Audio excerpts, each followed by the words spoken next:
Welcome aboy, welcome everyone. So today's Amud is Brachas Daf Yud Daled Amud, the bottom of Amud Aleph. We're about halfway in the wide lines. Fascinating daf today. It always is when it's Brachas.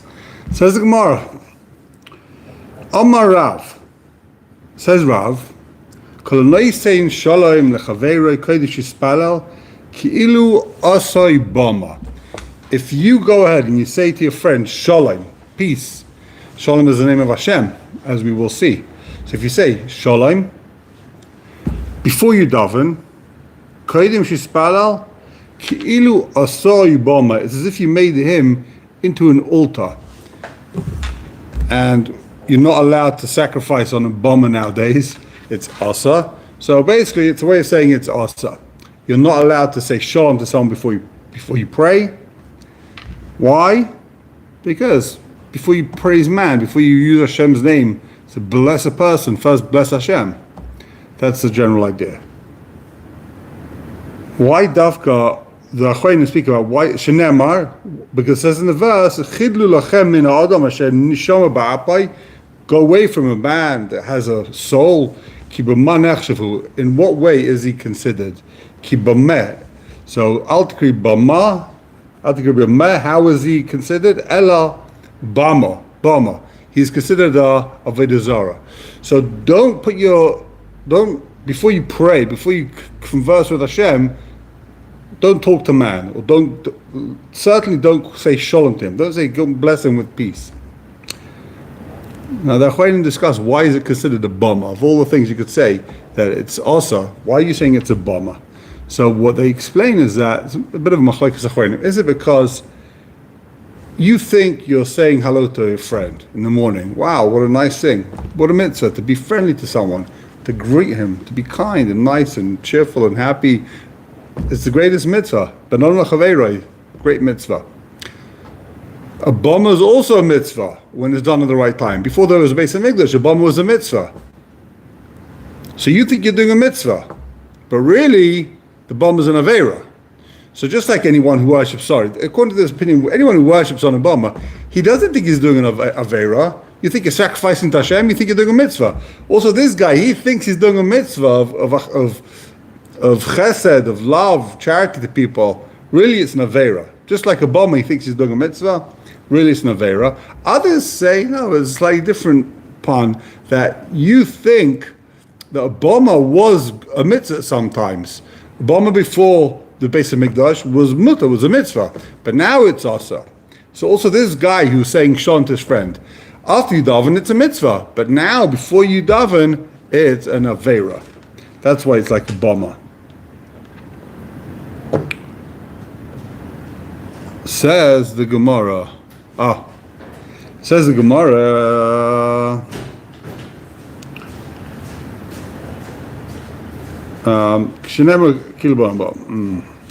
Shmuel Amar. Shmuel says there's a different pasuk. We can learn this out from a different pasuk. It says b'ma chashavta lezeh v'lo eloika. Why do you consider this guy and not a god? In other words, bama, and he changes it to mean bama chashavtai. This guy is considered a bama. We're on Yud Daled on the base, in the middle of the wide lines. So Masav Rav Sheshes. The Gemara goes back to now Rav Sheshes. So we just said that you're not allowed to greet your friend with a shalom before you daven. Actually, before you go any further, I should point out that it's a machlokes. What's the din? You're not allowed to say to your friend shalom. What about saying to him good morning? Safra tav lemar. You're allowed to say good morning. So it seems to be a machlokes, and we'll maybe see in the next few lines of the Gemara. So, Master Rav Sheshes. Rav Sheshes has a kasha from my Mishnah. You just said you can't say shalom to anyone, right? But prokim shalom p'neach kavod u'meishiv. It says in Krishma you're allowed to answer shalom, and between the chapters, and you're allowed to ask p'neach kavod u'meishiv. You're allowed to answer. So how could it be? How can you tell me you can't say shalom before you daven? This guy's saying Krishma. You're allowed to say shalom p'nei kavod. So why could you not, if you see someone in the street, how can you not say shalom? We just said even when you're saying Kriya Shema, you're allowed to say shalom. So how could you not be able to say shalom when you meet someone in the street? Before you're davening. So when you say Kriya Shema, in other words, when you're saying Kriya Shema, it's also before you davened, right? And then you can say shalom. So if you haven't even started, you're on the way to shul, how can you not say shalom to someone? That's Gemara's kasha. So Turgum of Abba or Rabba answers, B'mashkin Pischa. You know when you're not allowed to say shalom to someone? You're not allowed to say shalom to your friend if you go to his house. You walk over to his house, you say, Shalom, how you doing? That's forbidden. But if you see him in the street, if the guy comes over to your shul, you can say shalom. So the whole problem with saying shalom is mashkin lepischai is actually machlokes. What is this mashkin lepischai? Does it mean that you're not allowed to go knocking on your friend's doors and say, good morning, shalom, shalom, shalom, how are you, how are you? According to some Rishonim, what it means is he's standing by his door drinking his coffee in the morning, and people walk past, and he's saying shalom to everyone as they walk past from your house. Not that you're not allowed to go to their house. In your house, you're not allowed to say shalom. So what it turns out is that there's a big machlokes. Halacha l'maisa, what's mutter, what's asik? Are you allowed to, first question is, can you say good morning? Is the problem dafka using the word shalom, because shalom is the shame of Hashem? Shalom, peace, is one of God's names. Therefore, you can't use it to bless someone before you've blessed Hashem. That's the first idea. Others say, in that case, you'd be allowed to say good morning. That's fine. Some say no. We want to say that if you go, halacha l'maisa, Shulchan Aruch says, brings all the shitas. It says, you're not, if you go to his front door, you can't even say good morning. If you have to go to his door for a different purpose, you can't go specially to someone's house to say good morning, to greet them before you daven in the morning. Don't go visiting your friends, making a get together before Shacharis. First daven. You can't even say good morning. Some say in the street, if you meet the guy, you're allowed to say good morning. That's fine. So it's a whole big machlek as it would appear. The Rebbeinu Yerucham says the whole issa to say shalom to someone is only if you, what they used to do when you greeted someone with a shalom. Shalom was, there's a fundamental difference between saying to someone shalom or saying good morning. Good morning, you walk by there, good morning, good morning, good morning. When they said shalom, it was with a massive level of respect. It was a bracha, shalom, he bowed down, they did a little shalom. I guess you've seen the shalom, peace, right? And that was, so he says it's only also when you bow down. Just say shalom to someone, that's fine. The whole problem is to bow down. And the Shulchan Aruch brings this opinion, it's also to bow down even if you don't say shalom. There's a separate issue to bow down to someone and greet them with a nod, with the bending over.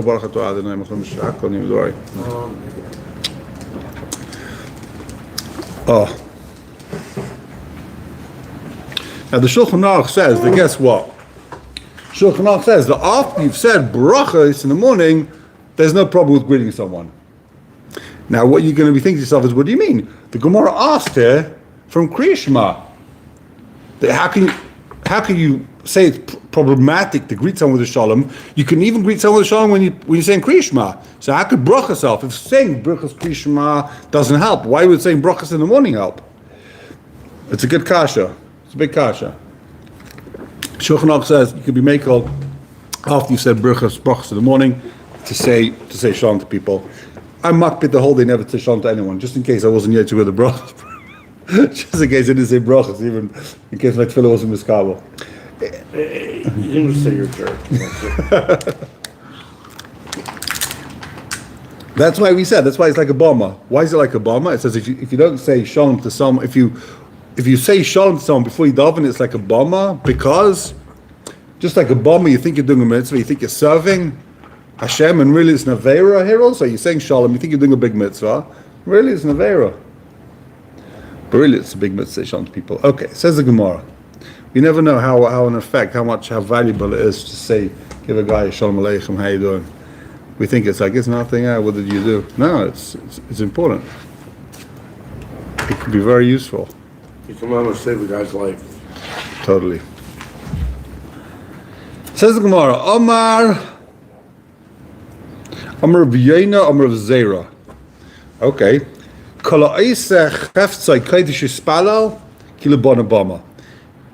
if you went to work before you davened, if you did your chafetzim, you did things you need to take care of.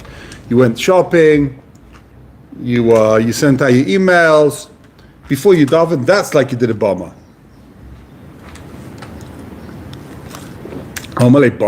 It's like you worshipped, it's like you served on a bama. It's that bad? You also come in. I mean, it's also. It's also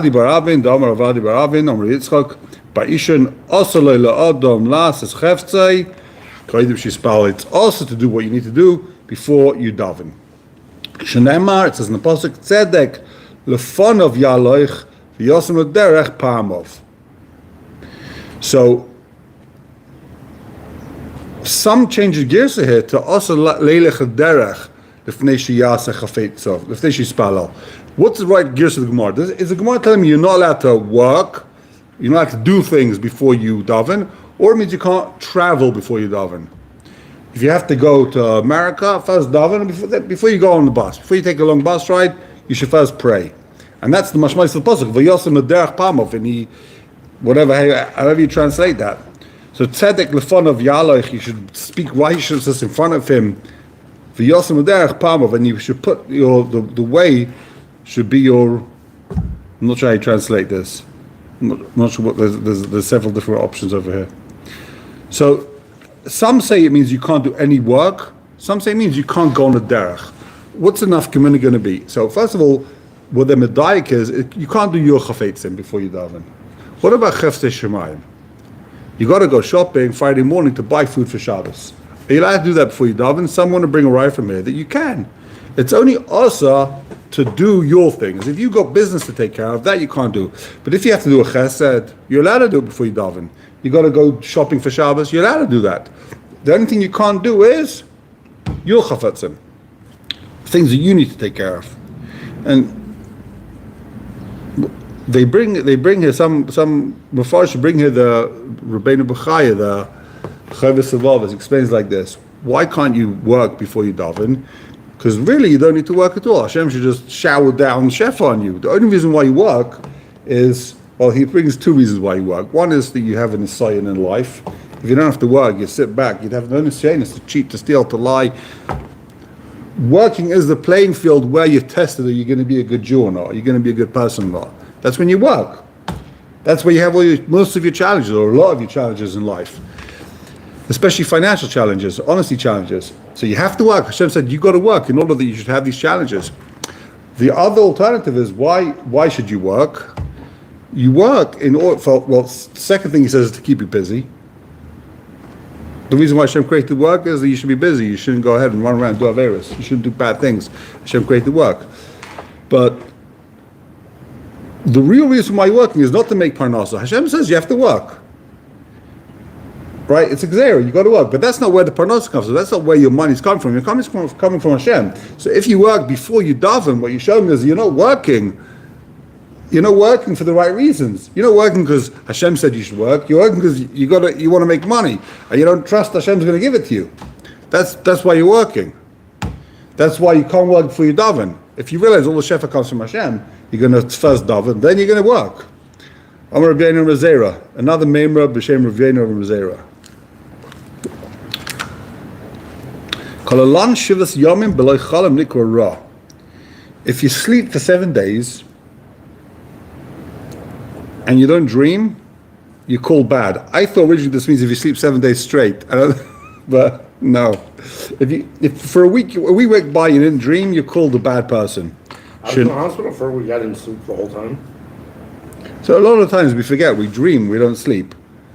Shenema v'sheva yolin, v'seva yolin, bali paked ra, altikris sheva ela seveya. 1 minute, hold on. Where's this? I want to read this posuk inside. Where's my reading glasses? I don't have it. Okay. So, no, it's fine. Okay, so what's he saying? That if you went for 7 days, he changes seveya to sheva. It says, the seveya yolin bali paked. If you go to sleep satiated, bali paked ra, then you're bad. Bali paked, and you don't get the dream, you don't get the thing, You're right. I'll take a sheva, sevei ala sheva. If you sleep for 7 nights, you don't dream. You should know you're a bad guy. There's something bad. There's something wrong there. Look into it.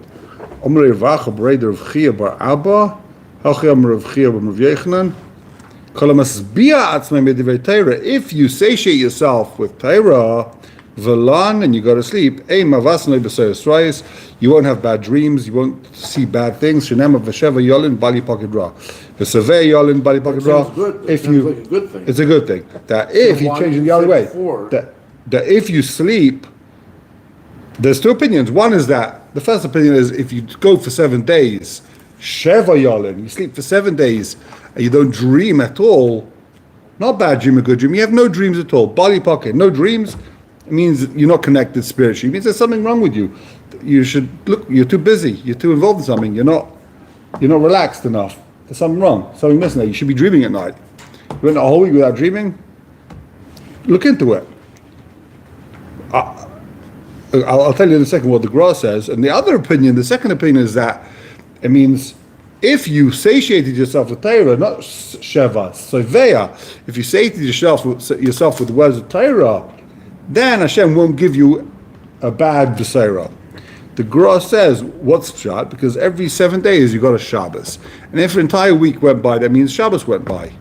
And if even on Shabbos you didn't dream, you're not relaxed, you didn't connect spiritually on Shabbos, the 1 day a week where you should start thinking about, you should be thinking. So it seems to be what he's saying is, the gemorah is saying that a person dreams when you use a certain part of your brain during the day. You're using certain analytic, spiritual, you're looking at the bigger picture type thoughts. That causes a person to dream. So if you went a whole week without that happening, that means you weren't connected. That week went by and you weren't analytic, you weren't thinking. Others say it's a marshal. I'm not even going to say it because it's definitely not the Poshup Pshat in the gemorah here, but I'll just say it's a marshal that this world is like a dream. This whole world is like a dream that flies past. So if you went a whole week without dreaming, without realizing that the world's a dream, you didn't contemplate for even a second that this world is like a fleeting dream and our main purpose is the world to come, then there's something wrong.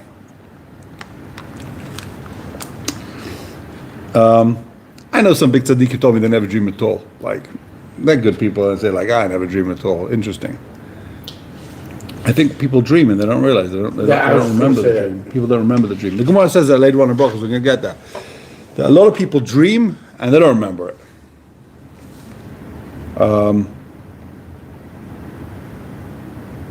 Says the gemorah, Eilu hen bein haprakim. These are considered, we're going back to where you're allowed to stop in the middle of Kriya Shema. Eilu bein haprakim.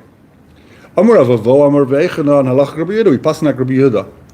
Do Amar bein elokechem leemes v'yatziv lo yafsik. You're not allowed to stop between where you said Hashem elokechem, the pasuk is Ani Hashem elokechem, and then you say emes v'yatziv nachal. You shouldn't stop there. Lo yafsik. Amar Var, Amar Veichanan, my timer to Rabbi Yehuda. Why can't you stop there? Dichsev. It says in the pasuk Hashem elokim emes.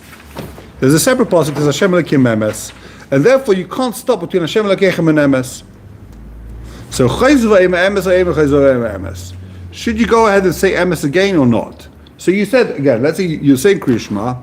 You said, Ani Hashem Elokechem, Emes. You shouldn't stop between Hashem Elokechem and Emes. Now you sit there, you're waiting for the Chazan to finish. He says Emes. Now, should you say Emes V'yatziv? Or you just go V'yatziv? Should you say again Emes? Should you say emes v'yatziv nachal? Or you've already said emes? Enough. Amar Avavo, Amar Rav Yechanan, chayzavaya be'emes. He says you should say again emes v'yatziv nachal. Rabba Amar, and this halacha says, huh? Why are we saying emes twice? Oh, Amar Rabba, ein chayzavaya be'emes. Don't say it again.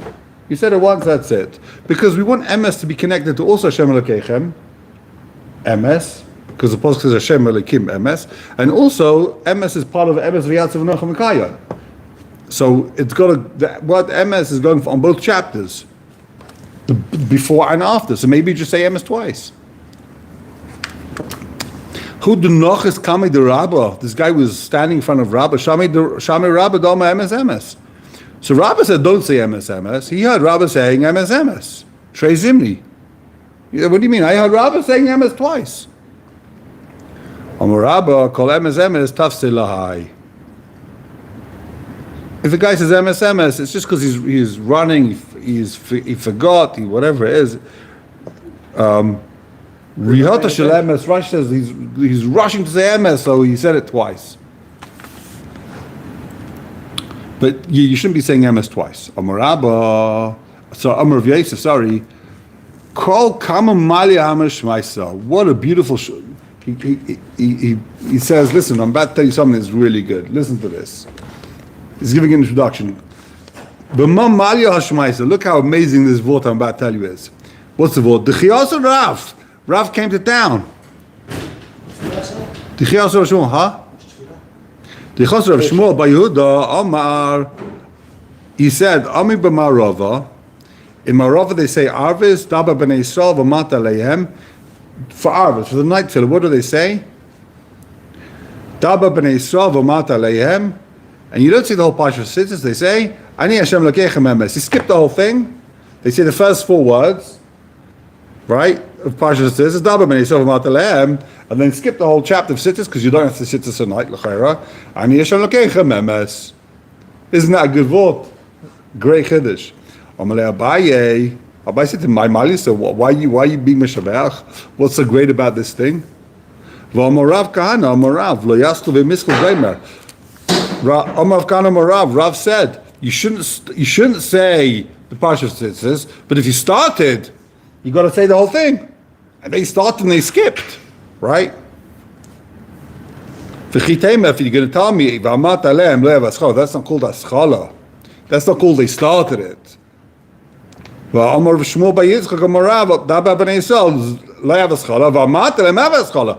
said that's called you started. Now you started, you got to finish. I started, so I'll finish. It's one of the most famous lines, right? You got to finish. You got to say the whole thing. So why were they doing this? They held in Marava that when you say Vamata, that's also Maschala. Ad the Amar Vosulem Tzitzis. Until you say the Vosulem Tzitzis, that's what's called Aschala. Amar Abaye says, Hilchach anan aschlinim aschlinan. We start saying Parsha Tzitzis, the Komaschli b'Marav. In Marav they started, so we also start.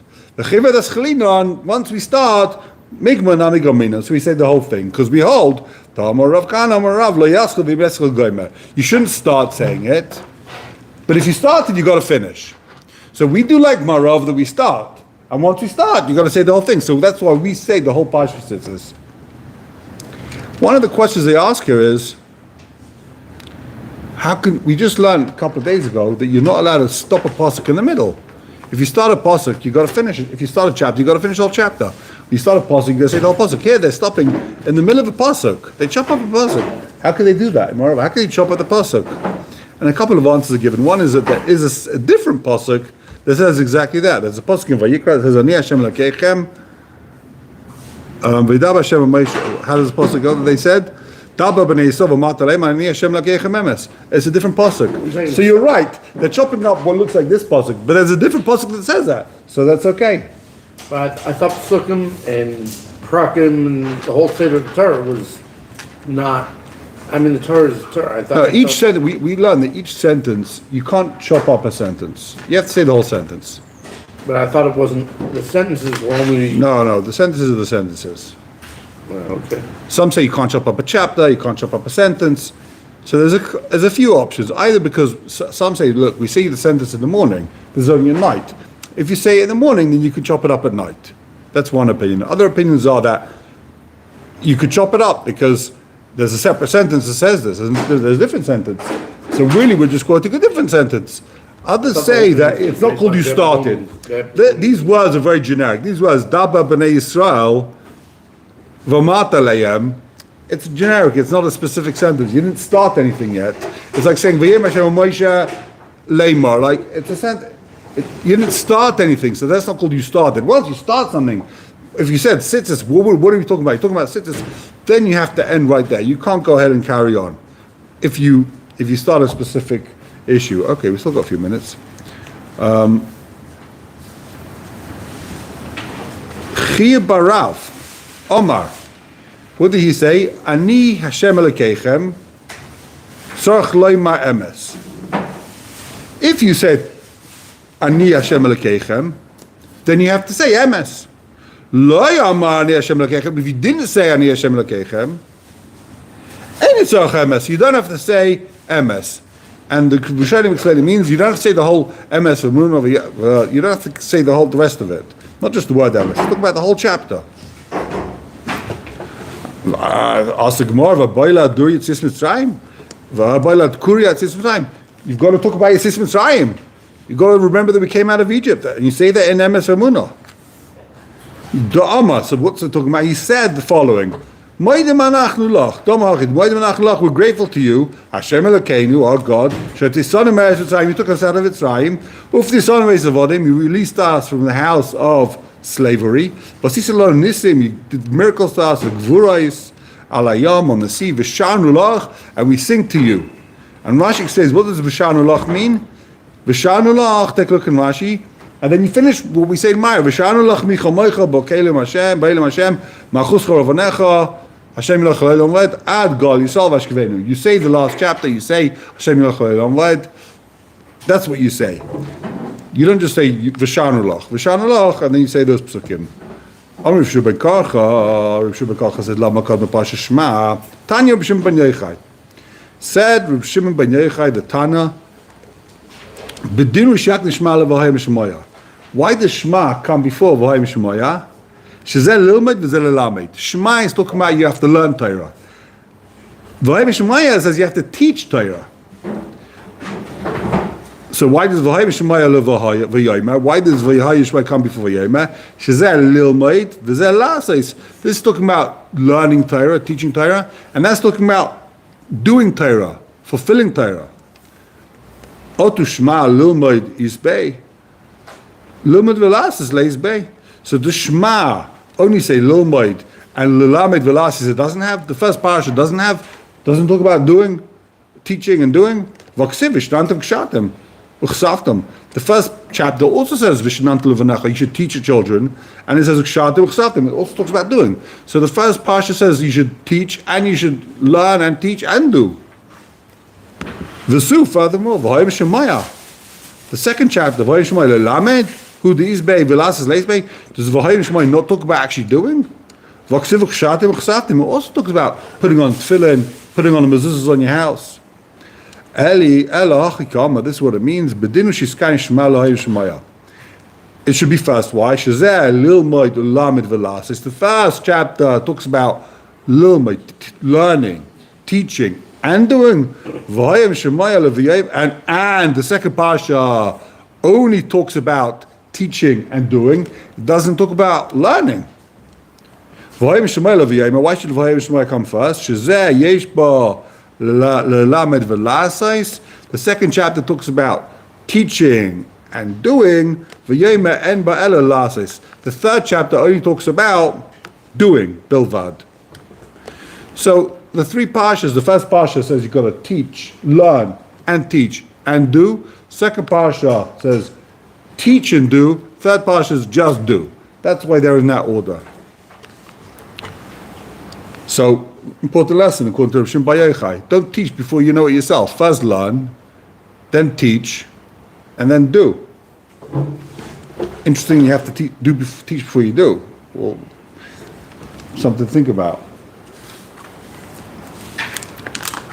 I guess if people wait till they're doing everything, they're never going to teach. That's the idea of it. If you wait till you're perfect, that's the end of the Torah. No one's going to move it. There'll be no hemshech. How can you teach if you don't know the material yourself? Right. So you have to learn first. That's for sure. You have to learn, then you teach. First learn, then teach. But why do you have to teach? Why should you teach before you do? It says teach before you do. You first say V'hayim Shemaya, then it's mitzvahs, which is about doing. Maybe then you really learn what you're supposed to do. You might pick up some flaws that you learn. They'll polish you off. Yeah. Because you learn from your students. Yeah. Oh, yeah. Very good. But in medicine, we say see one, do one, teach one. See one? Do one, teach one. Procedures. Right. You learn from doing it. Yeah, you learn from doing it. And you Right. really want to do it before you really learn. So So the Gemara, we'll wrap up over here. So the Gemara says, "V'tepikle mid Rishu ben Karcha." Why doesn't he learn from Rishu ben Karcha? Rishu ben Karcha said, "Why is it the Shema in this order? The first you have first chapter is O Malchus Shemayim, accepting the yoke of Hashem. The second chapter is mitzvahs. So why don't you just learn from that? The first you become O Malchus Shemayim, and then you do the mitzvahs. Chada Void Ka'amar. Shimon Bayech is not arguing with Yeshua ben Karcha. He's saying, I agree with him, but there's another reason. He's adding, Chada, Kadesh Kabbalah B'Chshumayim Tchila, V'achach Kabbalah V'ol Mitzvahs, like Yeshua ben Karcha said, V'oid, Mishum D'Isbei Hani Mili Achrinaisa. We have these other issues that the mitzvahs and learning and teaching. So you've got two reasons why the Shema is in this order. First, Ol Malchus Shemayim, and then do mitzvahs. There's no point doing mitzvahs if you haven't been Mekabel Ol Malchus Shemayim. And the second thing is because of learning before you teach, before you do. Okay, have a wonderful day.